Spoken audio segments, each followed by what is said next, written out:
দেখেন কুপা বললি শামসু চলে আসে।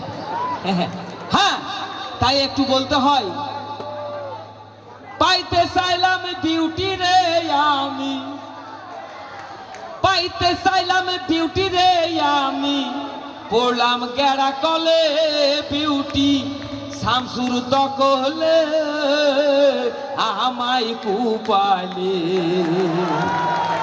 ভালোবাসি বলে রে শামসু আমায় কুপালে। হ্যাঁ সুদর্শন মণ্ডলী, সেই সময়কার গান আমাদের বাবার কণ্ঠে শুনতাম, বাংলাদেশেরই গান। কি গান?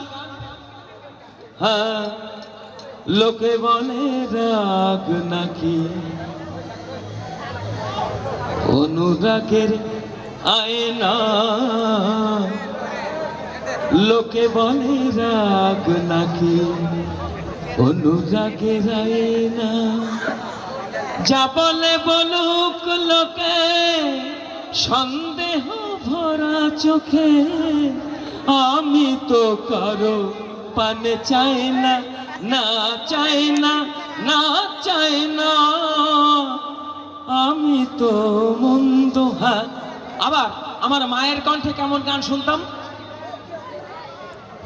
কথা বলো না বলো ওগো বন্ধু, ছায়া হয়ে তবু পাশে রইব। ও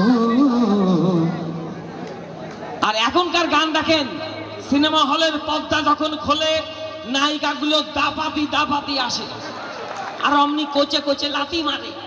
আর গানের স্টাইলটা দেখুন, ওরে আকাশেতে লক্ষ তারা চাঁদ কিন্তু একটা রে, ওই হাজার পুরুষের মধ্যে তুমি কিন্তু একটা রে, ওই হাজার পুরুষের মধ্যে তুমি কিন্তু একটা রে। মানে কি বলবো, আজকাল ড্যান্স এরকম হয়ে গেছে। কিছু মনে করবেন না, এটা মিডিয়াতে সবাই দেখছে। এই প্রজন্মের ছেলে মেয়েরা কিসের জন্য পাগল? পাগলু থোড়া সা কর লে ধুম পটাক ধুমা ধুম পটাক ধুমা ধুম। যাই হোক, এইভাবে কেউ ড্যান্স করবেন না, মাজার বল বিয়ারিং খুলে যেতে পারে। হ্যাঁ সুদর্শন মণ্ডলী, আমি একটা অনুষ্ঠানে গিয়েছিলাম, আমি জানি আপনারা হাতে তালি দিচ্ছেন না। না না, তালির কথা বলি।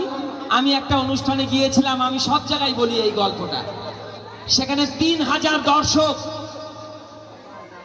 শিল্পীরা কে কে ছিলেন? রুনা লায়লা, এন্ড্রু কিশোর, সাবিনা ইয়াসমিন, কুমার বিশ্বজিৎ,